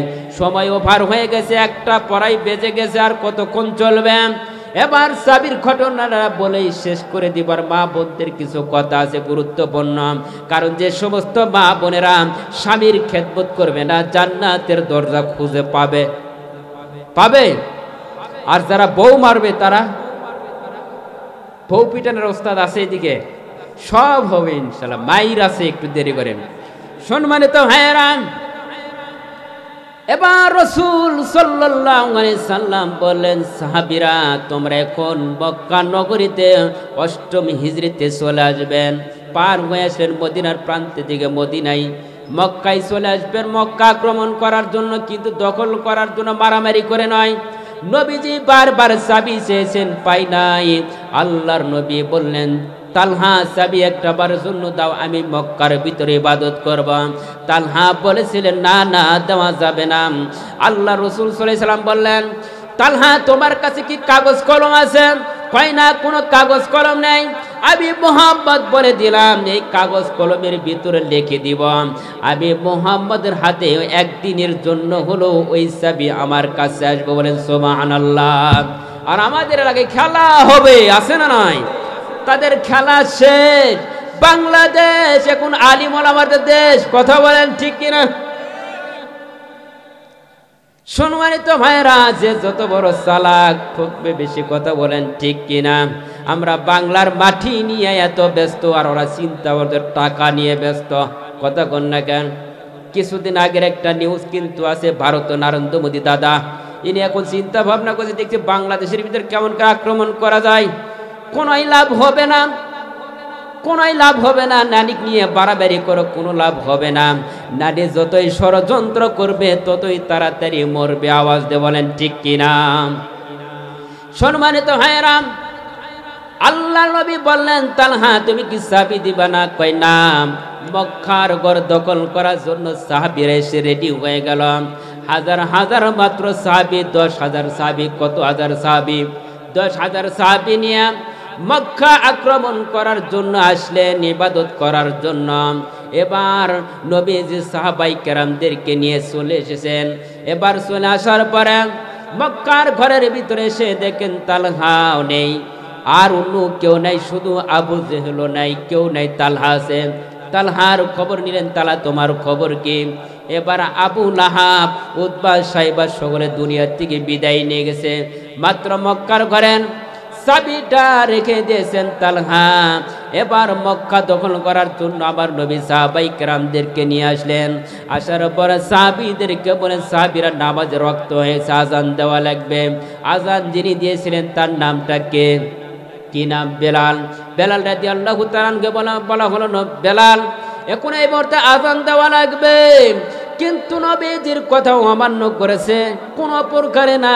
নবীজি বলেছেন বেলালে কোন আজান দেওয়া লাগবে, কিন্তু নবীজি বললেন, ইয়া রাসূলুল্লাহ, ইয়া হাবিবাল্লাহ, আমি আজানটা কি মক্কার ভিতরে দিব না বাহিরে দিব?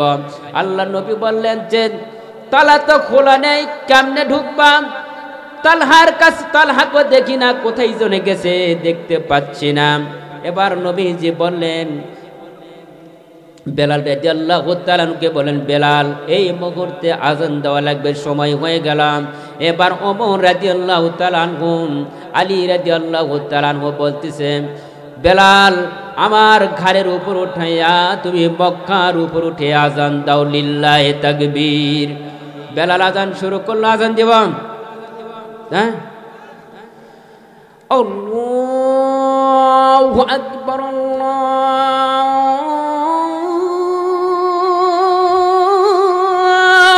আকবার, আল্লাহু আকবার,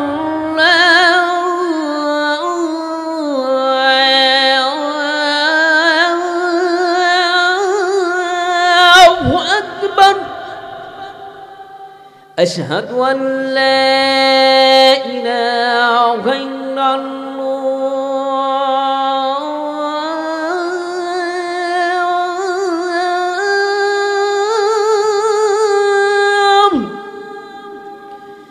আশহাদু আন লা ইলাহা ইল্লাল্লাহ,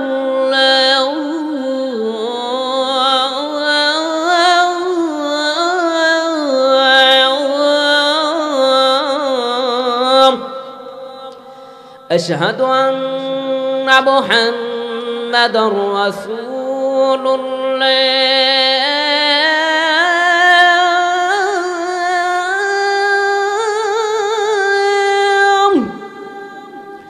আশহাদু আন্না মুহাম্মাদার রাসূলুল্লাহ,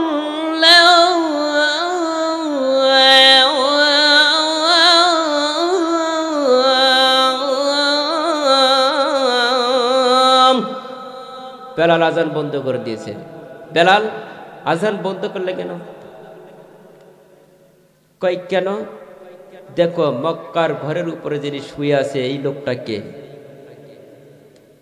এবার নবীজি ডাক দিয়ে বললেন, বেলাল আজান যখন বন্ধ করেছ লোকটার একটু ঘাড় উঁচা করে আমার একটু দেখাও। এবার বেলাল বলতেছে লোকটা তো ঘুমিয়ে আছে। লোকটার এরকম ডাক দেয়, নামটা কি ছিলেন? তালহা। কিসের কারণে তালার উপর উঠছেন? ছাদের উপর উঠছে কিসের কারণে? 10,000 সাহাবী বলেন মারহাবা। কেবল তো বিচার শুরু। সম্মানিত ভাইরাম, এবার তালহা বারবার করে এরকম মাথা নাড়াচাড়া দেয়, কিন্তু লোকটা নড়ে না। জেন্তা ঘুম, কি ঘুম কিন্তু আসে নাই। ভয় আসে না নাই? তাকায় দেখতে হাইরে 10,000 সাহাবী, হাজার হাজার সাহাবী গুলে এসেছে। আমার মনে হয় অবস্থা খারাপ হয়ে যাবে। সম্মানিত ভাইরা, বেলাল রাদিয়াল্লাহু তাআলা বলতেছে যে ওঠো, তুমি কি একটুবার তাকায় দেখো। এবার মাথা উঁচা করে তাকায় দিয়েছে। লোকটা দেখার পরে দেখতে হাইরে এত হাজার লোক আমার কাছে এসেছে, আজকে মনে হয় আমার বাঁচার উপায় নাই। সম্মানিত ভাইরা, নবীজি ডাক দিয়ে বলেন তালহা, কই হ্যাঁ, কই কি তুমি বোঝো না? তাকায় দেখো কারা কারা এসেছেন, চাবিটা তুমি দিয়ে দাও। কই না, চাবি দিব না, কারণ মরার 45 মিনিট আগেও বলে যে 5টা মিনিট কথা বলার সুযোগ দেওয়া ছিল কিনা। কি আপনারা বোঝেন নাই? সম্মানিত ভাইরা, এবার নবীজি বললেন তালহা চাবিটা দিয়ে দাও, বলতেছে না। কিন্তু সম্মানিত ভাইরা, রাগিদ ব্যক্তি বেশিবার সাহাবী ছিলেন হযরত ওমর। ওমর এবার ডাক দিয়ে বলতেছে, ইয়া রাসূলুল্লাহ, হাবিবাল্লাহ, আপনি হুকুম দেন। এবার হুকুম দেওয়া মাত্র সাথে সাথে খবর আছে। এবার হুকুম তিনি দিলেন না, কারণ ইসলাম কাউকে পিঠাইয়া বাড়াইয়া কখনো নামাজ শেখানো যায় না, কাউকে মারিয়া পিটাইয়া কখনো কোনো কাজ করা যায় না, ইসলামকে আঘাত করে। কিন্তু সম্মানিত ভাইরা, কৌশলে কাজ করা লাগবে। কথা বলেন ঠিক কিনা? এবার আল্লাহর নবী বললেন, তালহা চাবিটা কি তুমি দিবা না? ওখান থেকে নামে আসো। এবার ওমর বলতেছে, রাসূল একটা বার হুকুম দাও, আমি একটু উঠি। আলী রাদিয়াল্লাহু তাআলা ডাক দিয়ে বলতেছে, আমাকে হুকুম দাও, আমি উঠি। যদি একটা বারের জন্য সাহাবীদেরকে হুকুম দিতে আমার নবী, লোকটার একটা করে চামড়াও পাওয়া যাইত না। কথা বলেন ঠিক কিনা? আমাদের দেশের যিনি ছিল, যদি জনগণ পাইতো, তাবিজ করার মতন চামড়াও খুঁজে পাইতো না। আওয়াজ দিয়ে বলেন ঠিক কিনা? লিল্লাহে তাকবীর। সম্মানিত ভাইরা, মন খারাপ করছেন মনে হয়। মন খারাপের কোনো কথা নয়, কথাগুলো হক বলা লাগবে, আমানতের। আমি আয়াত পড়েছিলাম সূরা নিসার 58 নম্বর আয়াত, ওই আয়াতের তাফসিরই চলতেছে, ইনশাআল্লাহ চলবার কিছুক্ষণ। সম্মানিত ভাইরা, এবার নবীজি বারবার বললেন, তালহা তুমি কি চাবি দিবা না? কয় হ্যাঁ দিব। কি বলতেছে? হ্যাঁ দিব। কয় তাহলে নেমে আসো। নামবো কেমনে? সাহাবায়ে কেরামের কানে কাঁধে কাঁধে এরকম করে আস্তে আস্তে নেমে আসলেন। নামে এসে এমন একটা দৌড় মারছে, কিসের কারণে? ভয়ের কারণে। কিন্তু দৌড় মেরেছে অনেক দূরে, এমন এক জায়গায় খোপের মধ্যে ছিল। এবার নবীজি বললেন, সাহাবীরা ওই যে লোকটা গেছে, লোকটাকে খোঁজানো। কিন্তু আল্লাহ পাক জিব্রাইলকে পাঠাই দিল। জিব্রাইল রাসূলের কাছে সে বলতেছে, ইয়া রাসূলুল্লাহ, হাবিবাল্লাহ, লোকটা এমন একটা গর্তের ভিতরে ঢুকেছে, ওই যে গর্ত, ওই গর্তের ভিতর থেকে বের করা লাগবে। এবার ওমরকে বলতেছে, ওমর যাও। ওমর তো খুশি না বেজার? কয় আমি গেলে তো খবর আছে। আলী বলতেছে, ইয়া রাসূলুল্লাহ, হাবিবাল্লাহ, আমি যাই। আল্লাহর নবী বললেন, সাহাবীরা তোমরা দুইজনে যাবা, তবে কোনো কথা বলবা না, কোনো আঘাত করবা না, কিছু বলবা না, লোকটার একটু ডেকে আনবা। এবার লোকটাকে ডাকে, কিন্তু লোকটা শোনে না, গর্তের ভিতরে বেশি করে ঢোকে। লোকটাকে তালহাকে আস্তে করে ডাক দিয়ে বলতেছে, তালহা চলো, নবীজি ডাকছে। তালহার বোনের ভিতরে একটা আশা ছিল, নবীজি এমন একজন লোক, কোনো ব্যক্তির কাছে কারো উপর আঘাত করে নাই। বলেন সুবহানাল্লাহ। তার কাছে গেলে মানুষ মলিন হয়ে যায়, বলেন সুবহানাল্লাহ। সম্মানিত ভাইয়েরা, এবার নবীজি, আল্লাহর নবী হযরত মুহাম্মদ রাসূলুল্লাহ সাল্লাল্লাহু আলাইহি সাল্লাম সাহাবাইদেরকে বলিয়া তখন তালহাকে আনলেন। আনার পরে তালহা বলতেছে আল্লাহর নবীর কাছে, বলি, ইয়া রাসূলুল্লাহ, ইয়া হাবিবাল্লাহ, আপনাকে আমি চিনি, আপনার সাহাবাই কেরামদেরকেও আমি কিছু চিনি, কিন্তু আমি হলাম মুসলিম, মুসলমান হতে পারি নাই। দয়া করে আপনি কলেমা পড়িয়া মুসলমান বানিয়ে দেন। চিৎকার দিয়ে বলেন সুবহানাল্লাহ। লা ইলাহা ইল্লাল্লাহু মুহাম্মাদুর রাসূলুল্লাহ। সকলে বলি সাল্লাল্লাহু আলাইহি ওয়াসাল্লাম। এবার তালহার চাবিটা নবীজির কাছে দিয়ে দিলেন। নবীজিকে বললেন, তালহা জি ডাক দিয়ে বলেন, চাবি তো আমি পাইলাম। নবীজি মক্কার ঘর খুললেন, খোলার পরে একটু প্রবেশ করলেন। প্রবেশ করে 360টি মূর্তি ছিল, সকল মূর্তিগুলিকে ধ্বংস করে দিয়েছেন। আমাদের পার্লামেন্টে বৈষম্য ছাত্ররা পাওয়া মাত্র সকল নরেন্দ্র মোদীর অনুমতি অনুযায়ী যত আমাদের ঠাকুর দেবী মূর্তি ছিল সব ধ্বংস করে দিয়েছে। আওয়াজ দিয়ে বলেন ঠিক কিনা? সকল কিছুকে ধ্বংস করছে না? একটা আবার আছে, আর আসবে কোনোদিন বাংলাদেশে মূর্তি? জীবন থাকতে আমরা আসতে দিব না। আওয়াজ দিয়ে বলেন ঠিক কিনা? আমরা কারো মূর্তি চাই না। আমরা চাই পার্লামেন্টের নামাজ, রোজা, হজ, যাকাত এবং ন্যায় সঙ্গত ন্যায় নীতি অনুযায়ী কোরআন দিয়ে রাজনীতি করতে। আওয়াজ দিয়ে বলেন ঠিক কিনা? সম্মানিত ভাইয়েরা, আল্লাহ নবীর কাছে চাবি আসা মাত্র খুলে যখন ঘরের ভিতরে ঢুকে মূর্তি বের করে দিলেন, দেওয়ার পরে সাহাবাইকে আমরা ইবাদত শুরু করে দিল। মুসলমান ভাইরা, আমার বন্ধুগণ, আমার আপনার নবী বিশ্ব নবী সাহাবায়ে কেরামদেরকে ভালোবেসেছে, এমনকি সকল মানুষদেরকে ভালোবেসেছে। নবীর কাছে যারা এসেছেন তারা কখনোই অপমান হয় নাই। কথা বলেন ঠিক কিনা? কিন্তু আমাদের দেশে যে সমস্ত আলিম ওলামা রয়েছে, কোন আলিম ওলামা কাউকে কি আঘাত করেছে? হ্যাঁ, আমাদের হৃদয়ের স্পন্দন আল্লামা সাইদি মাত্র কয়েক বছর ছিল, কয়েক বছর, 13টা বছর জালিমের জেলখানায় বন্দী হয়ে একটাই অপরাধ, কলেমার দাওয়াত দেওয়ার কারণে। আওয়াজ দিয়ে বলেন ঠিক কিনা? কলেমার দাওয়াত দেওয়ার কারণে দুনিয়া থেকে বিদায় হয়ে গেলেন। এমনি এমনি বিদায় হয় না, তাকে বিষ প্রয়োগ করে মারা হয়েছে। আওয়াজ দিয়ে বলেন ঠিক কিনা? সাইদি সাহেব বলেছিল যে আল্লাহ আমাকে একটাবার সুযোগ করে দিও, মক্কার ঘরে আবার যাওয়ার তৌফিক দিও। কিন্তু জালিমের বাচ্চারা দেয় নাই। দিয়েছে?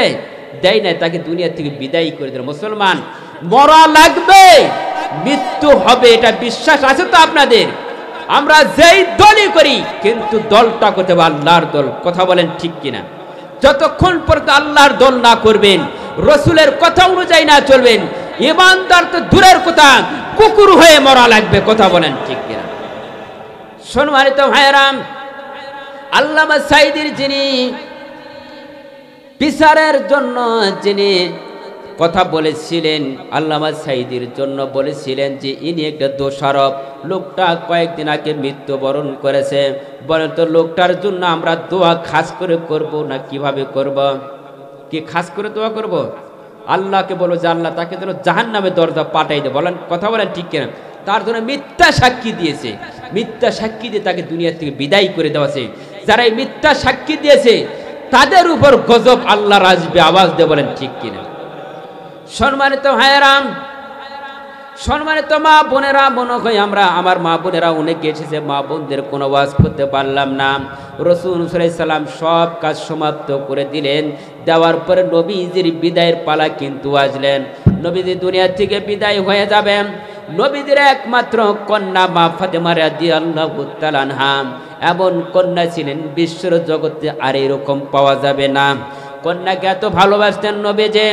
নবীজি কোথাও যদি বেড়াইতে যাইতো, ঘুরতে যাইতো, মা ফাতেমার সঙ্গে সাক্ষাৎ করতো, কি করতেন না? আর আপনারা কি কন্যার সঙ্গে কারা কারা সাক্ষাৎ করেন? হজ করতে যায়, যাওয়ার আগে বলে মা একটু আসে তো, তোমার সঙ্গে একটু কথা আছে। জামাই বেটিকে ডাকছে, জামাই ডাকা যায়, মা তোমার সঙ্গে একটু আলাপ আছে। কই মা কি আলাপ করে বলো? বাস বাপ বেটি আলাপ করছে। বাপকে অবশ্যই মহব্বত করে মেয়েরা, করে কি না? বলতেছে বাবা তোমাকে এত সুন্দর করে বিয়ে দিলাম টাকা পয়সা দিয়ে, কোনো সমস্যা কি তোমার হচ্ছে? মেয়ে বলতেছে আব্বা কোনো সমস্যা নেই, খুব আরামে আছি, শান্তিতে আছি। আলহামদুলিল্লাহ। মা তোমার জন্য আমি দোয়া করি, আমি মক্কাতে যাচ্ছি হজ করার জন্য, আমি মক্কার গিলাফ ধরে দোয়া করব আল্লাহ যেন তোকে শান্তিতে বসবাস করবো, আমিন। কিন্তু যাওয়ার আগে করছে কি কাজ শুনছেন? লোকটা হাজি হয়েছে বলে, কিন্তু যাওয়ার আগে ছেলের নামে দিয়েছে 15 বিঘা আর মেয়ের জন্য রাখছে আধা বিঘা। কত বিঘা? এরকম কি বাংলাদেশে আছে না নাই? হ্যাঁ, দোয়া মনে হয় এমনি আসবে, আল্লাহ কবুল করছে না? হ্যাঁ, এত সস্তা ইসলাম, এত সস্তা যে আপনি কাবার গিলাফ ধরে দোয়া করবেন আল্লাহ কবুল করবে, এত সস্তা। 15 বিঘা ছেলেকে দিয়েছেন, মেয়ের ভাগ কমায় দিয়েছেন, হক নষ্ট করছেন। দায়ী কে? আপনি দায়ী না, বাবাই দায়ী। কিন্তু এর বিচার হবে কিয়ামতের ময়দানে, কথা বলেন ঠিক কে? এবার সম্মানিত ভাইয়েরা, মা ফাতেমা রাদিয়াল্লাহু তাআলা আনহার সঙ্গে সাক্ষাৎ হয় রাসূলের সঙ্গে বারবার। কিন্তু একদিন রাসূল সাল্লাল্লাহু আলাইহি সাল্লাম বলতেছে মা ফাতেমা আবার আর সময় নাই, দুনিয়া থেকে বিদায় হয়ে যাওয়া লাগবে, সময় এসেছে। এবার নবীজি এমন একটা পুরা ঘরের মধ্যে আমার নবীজি ছিলেন, নবীজির কোনো বড় কোনো ঘর নেই, আসিল কোনো ধরনের ঘর নেই, ছোট্ট একটা ঘর। এই ঘরের ভিতরে নবীজি ছিলেন। হঠাৎ দেখেন আমার নবীজির কাছে আজরাইল এসে হাজির হবে, কিন্তু মা ফাতেমা ঘরের ভিতরে ছিল। মা ফাতেমা ঘরের ভিতর থেকে বের হয়ে দেখে দরজার কাছে হাইরে এত বড় একটা লোক। আল্লাহ নবীকে বললেন ইয়া রাসূলুল্লাহ, হাবিব আল্লাহ বাজান, এমন একটা লোক এসেছে আর জীবনে এই ধরনের লোক আমি দেখি নাই। এবার নবীজির দরজাটা মা ফাতেমা বন্ধ করে দিলেন। আল্লাহ নবী বললেন মা ফাতেমা তুমি দরজা বন্ধ করলে কেন? যে লোকটা এসেছে লোকটা তো আজেবাজে কোনো লোক না, লোকটা আমার জান কবজ করার জন্য এসেছে, যাওয়া লাগবে, দুনিয়ার থেকে বিদায় হয়ে যাওয়া লাগবে। লোকটারে তুমি ঢোকার জন্য দরজা কেন খুলে দাও, বলেন সুবহানাল্লাহ। দরজা খুলে দিলেন, দেওয়ার পর আজরাইল আলাইহিস সালাম আসলেন। আসার পরে নবীজির কাছে এসে বসলেন। বসার পরে আমার আপনার নবী বিশ্ব নবী দুজাহানের নবী নবীর কাছে বসলেন। বসার মাত্র নবীজির বুকের উপর হাত ধুয়ে একটু কথাবার্তা সারাবেন। নবীজিকে বলতেছি ইয়া রাসূলুল্লাহ কোনো কষ্ট হচ্ছে? আল্লাহ নবী বললেন হ্যাঁ। কই আপনি যে হাতটা রেখে দিয়েছেন মনে হয় উহুদ পাহাড়টা আমার বুকের উপর চাপায় দিয়েছ, এত কষ্ট মৃত্যুর যন্ত্রণা হবে। তবে দ্বিতীয়বারের জন্য দ্বিতীয়বার যখন দিলেন, দেওয়ার পরে নবীজি বললেন আজরাইলকে বললেন আজরাইল যেইভাবে হোক আমার জানটা কবজ করে, সমস্যা নেই, কিন্তু আমার গুনাহগার উম্মতের কোনো প্রকারে কষ্ট দিবে না, বলেন সুবহানাল্লাহ। গুনাহগার উম্মতের জন্য দোয়া করেছে, যত কষ্ট দেওয়া লাগে আমাকে কষ্ট দাও, কিন্তু আমি মুহাম্মদ মেনে নিব, কিন্তু আমার গুনাহগার উম্মতের জন্য আমি মেনে নিব না। সম্মানিত ভাইয়েরা, মা ফাতেমা রাদিয়াল্লাহু তাআলা আনহা দেখলেন নবীজি দেখতে দেখতে বিদায় হয়ে গেল দুনিয়ার থেকে। এবার নবীজির কাছে মা ফাতেমা কান্না শুরু করেছে। মা ফাতেমা রাদিয়াল্লাহু তাআলা আনহা কান্নায় ভেঙে পড়েছে। রাসূল আকরাম সাল্লাল্লাহু আলাইহি সাল্লামের কাছে মা ফাতেমাকে গোপনে কি যেন বললেন। এবার মা ফাতেমার কাছে বলা হলো, আবার মৃত্যুর পরে তোমার 6 মাস পরে মৃত্যু হবে।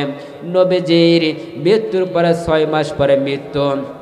সম্মানিত ভাইয়েরা, মা ফাতেমা রাদিয়াল্লাহু তাআলা আনহা প্রস্তুতি নিয়ে আছে, কোন দিন যেন আমার মৃত্যুবরণ হবে এই জন্য প্রস্তুতি নিয়ে আছে। কিতাব প্রমাণ করেছে কোনো ব্যক্তি যদি মৃত্যুর কথা দিনের ভিতরে 20 বার স্মরণ করে, আমার আল্লাহ তার ওই মৃত্যুর পরিবর্তে 20 বারের স্মরণ করার জন্য আমার আল্লাহ ওই ব্যক্তির শাহাদতের মওত দিবে। বলেন সুবহানাল্লাহ। সম্মানিত ভাইয়েরা, আমার আপনার নবী বিশ্ব নবী হযরত মুহাম্মদ রাসূলুল্লাহ সকলবরী সাল্লাল্লাহু আলাইহি সাল্লাম দুনিয়া থেকে বিদায় নিয়ে যাওয়ার পরে মা ফাতেমা রাদিয়াল্লাহু তাআলা একদিন রোজা অবস্থায় স্বামীর খেদমত করতেছে। কিভাবে? সারা জীবন পর্যন্ত স্বামীর খেদমত করেছে কিভাবে, একটা বার খেয়াল করুন। মা ফাতেমা সকাল থেকে সন্ধ্যা পর্যন্ত মা ফাতেমা কাপড় চোপড় পরিষ্কার করেছে। করার পরে আলী রাদিয়াল্লাহু তাআলা আনহু এসে দেখে মা ফাতেমাকে বলতেছে যে বিবি তুমি কেন এই অবস্থায় এই সময় কাজ করতেছো, কেন কি সমস্যা? এবার আলীর বেবে মা ফাতেমা বলতেছে যে আমি তোমার খেদমত করতেছি, কাপড়গুলো পরিষ্কার করতেছি, আমার ছেলেকে 2টা হাসান হুসাইনকে পরিষ্কার করব, খাওয়াই দিব। যদি আল্লাহ পাকের কোন দিন হুকুম হবে আমি জানি না, আমি যাওয়ার আগে কিছু কাজ করতে চাই। এবার আলী ডাক দিয়ে বলতেছেন, ফাতেমাকে বলতেছে বিবি তুমি এই ধরনের কথা কেন বললাম? সম্মানিত ভাইয়েরা, স্বামী স্ত্রীর মিল কি দেখুন। এবার মা ফাতেমা ডাক দিয়ে বলতেছে আলীকে, বলতেছে আলী আমার মনে হয় বেশি দিন সময় নাই, আল্লাহ কোন দিন আমার কাছে আজরাইল পাঠাইব। বলেন সুবহানাল্লাহ। আমাদের তো মৃত্যু হবে কিনা? সম্মানিত ভাইয়েরা, মা ফাতেমা নিজের স্বামীর খেদমত করলেন, কাপড় চোপড়গুলো পরিষ্কার করলেন। করার পরে এবার মা ফাতেমার কাছে হাসান হুসাইন ছিলেন। হাসান হুসাইন 2 জনেই মা ফাতেমার দিকে তাকায় একটু কান্নায় ভেঙে পড়েছে। এবার মা ফাতেমা বলতেছে বাবারে যাও, তোমরা 2 জনে চলে যাও, তোমার নানার কাছে যাও, নানার কবরের কাছে গিয়ে যাও। এবার মা ফাতেমা বললেন হাসান হুসাইনকে, হাসান হুসাইন বলা মাত্র যাও তোমরা তোমার নানার কবর যাও। কিন্তু নানাদের কবরের কাছে গিয়ে আল্লাহর নবী বললেন যাও তোমরা বাড়িতে যাও, বাড়িতে যাও। নবীজি বলে দিলেন যাও তোমার মাকে বারবার তাকায়া দেখো, নজর দিয়ে দেখো, আল্লাহ পাকের হুকুম হলে তোমার মা দুনিয়া থেকে বিদায় হয়ে যাবে। সম্মানিত ভাইয়েরা, যারা মা বাবাকে মহব্বত করতে পারেন না, ভালোবাসতে পারেন না, মা বাবাকে আদর স্নেহ মায়া মমতা করতে পারেন না, এই মা বাবা যদি আপনার জন্য বদদুয়া করে কিয়ামতের ময়দান নয় পৃথিবীতে আপনারা শুয়ে বসে পাবেন। কথা বলেন ঠিক কিনা? যাদের মা আছে, যাদের বাবা রয়েছে, তাদের খেদমত করা লাগবে কি লাগবে না? কারা মা বাবার খেদমত করেন কি করেন না জানি না, কিন্তু মা বাবার খেদমত না করলে জান্নাতের সুঘ্রাণ পাওয়া যাবে না। আওয়াজ দিয়ে বলেন ঠিক কিনা? পাওয়া যাবে। সম্মানিত ভাইয়েরা, মা কি গুরুত্বপূর্ণ। একজন ব্যক্তি ঢাকায় চাকরি করেছিল, হঠাৎ নিউজ আসলো আমার মা অসুস্থ, লোকটাই ঢাকায় থেকে আসবে, কিন্তু বিবি আসতে দেয় না। এরকম আসছে না নাই? বিবি বলতেছে সামনে আসতেছে রমজানের ঈদ, ঈদের পরে তুমি যাবা, মার জন্য কোনো খোরাক কিছু নিয়ে যাবা। সম্মানিত ভাইরা, মার জন্য ভালো কাপড় চোপড় নিয়ে যাবা, কিন্তু সম্মানিত ভাইরা তাকে আসতে দিল না। এবার ঈদের বাজার করে বাড়ির দিকে রওনা হয়েছে। এবার মা টেলিফোন করে আমার আর হায়াত নাই, বেশি দিন মনে আমি বাঁচব না। বাবাই কষ্ট করে রিক্সা চালাইয়া পড়াশোনা করেছে, বড় ম্যাজিস্ট্রেট বানাইছে। এই ছেলের জন্য, এই ছেলে ওই পিতামাতার জন্য কোনো দিন 5,000 টাকাও পাঠায় না, 2,000 করে টাকা পাঠায়। এবার ছেলের বাবা চিন্তা ভাবনা করলো আমার বাপ ছেলে তো ম্যাজিস্ট্রেট, কোনো টাকা আমাদের কাছে দেয় না, 2000 টাকা দিয়ে তো আমাদের কোনো কাজ হবে না। সম্মানিত ভাইরা, এবার এই ছেলে একদিন ঢাকা থেকে রওনা হয়েছে। এবার এই লোকটা, বৃদ্ধা লোকটা রিক্সা চালাইছিল রাত্রের গভীর রাত্রে রিক্সা চালানোর জন্য গেল। যাওয়ার পরে এবার এই মুরব্বী চাচা মুখটা বেঁধে নিয়ে রিক্সা চালাচ্ছিল। হঠাৎ দেখে ভদ্রলোকটা ঢাকা থেকে আসতেছে, গাড়ির থেকে নামছে। এবার ভদ্রলোকটাকে উঠাইয়া বলতেছে, বাবা চলো তোমার বাড়িতে নিয়ে যাব। বলতেছে, বাবা তুমি কার বাড়িতে যাবা? বলো অমুকের বাড়িতে। এবার নেওয়ার জন্য প্রস্তুত হয়ে গেলে নিতে যাচ্ছে, কিন্তু আগেকার রিক্সা ছিল পা পেডেল দিয়া রিক্সা চালাইতেছিল, কিন্তু ঠিক মতন পারে না। এবার সম্মানিত ভাইরা, না পারার কারণে এই ভদ্রলোকটা মুরব্বীকে এমন একটা ধাক্কা মারছে, ধাক্কা মারার কারণে সাথে সাথে পড়ে গেছে। বলেন সুবহানাল্লাহ, নাউযুবিল্লাহ। সম্মানিত ভাইরা, নিজের পিতাকে দেখতে পারে নাই, নিজের পিতা নাকি সেইটাও জানে না, ধাক্কা মারছে। এমন ভদ্রলোক ধাক্কা মারার পরে লোকটা পড়ে গেল। লোকটা যখন ওঠার পরে 2 চোখ দিয়া পানি বই বই করে পড়ে, আর বলতেছে, মুরব্বী তোমার বাড়ি কোথায়? তুমি রিক্সা চালাইতে পারো না? মুখটা খোলার পরে দেখে নিজের পিতা। এবার বাবার পা চিপে ধরে বলে, আব্বা জান, জীবনে আর কোনো দিনে কাজ হবে না, দয়া করে আপনি আমাকে মাফ করে দেন, আপনি রিক্সা কেন চালা বেড়াচ্ছেন? বাবা, যে টাকা দাও এই টাকা দিয়ে তো আমাদের খোরাক চলে না, পেট চলে না, তোমার মা অসুস্থ। এবার বাবাকে রিক্সাতে উঠাইয়া ইনি আস্তে আস্তে চালাইতে শুরু করছে। যাওয়ার পরে জনম দুঃখিনী মা তিনি দুনিয়া থেকে বিদায় নিয়ে গেছে। বলে সুবহানাল্লাহ। সম্মানিত ভাইরা, এই ধরনের ভদ্রলোক আছে না নাই? কিন্তু একটা মাদ্রাসার ছাত্র, মাদ্রাসার আলেম কোনোদিন পিতা মাতাকে কষ্ট দেয় না। কথা বলেন ঠিক কিনা? সম্মানিত ভাইরা, মা ফাতেমা রাদিয়াল্লাহু তাআলা আনহা এবার বলতেছে, স্বামী আমার আর সময় নাই, এবং রমজানের রোজা রাখবেন, তার আগে রোজার আগে আল্লাহ পাক তার দুনিয়ার দিকে বিদায় নিয়ে করে। বলেন সুবহানাল্লাহ। সম্মানিত ভাইরা, একটা বার খেয়াল করবেন, আমাদের মৃত্যু আছে না নাই? মরা তো লাগবে, যখন লাগবে 5 ওয়াক্ত নামাজ পড়বো তো ইনশাআল্লাহ। কারা কারা রাজি আছেন 5 ওয়াক্ত নামাজ পড়বো তো?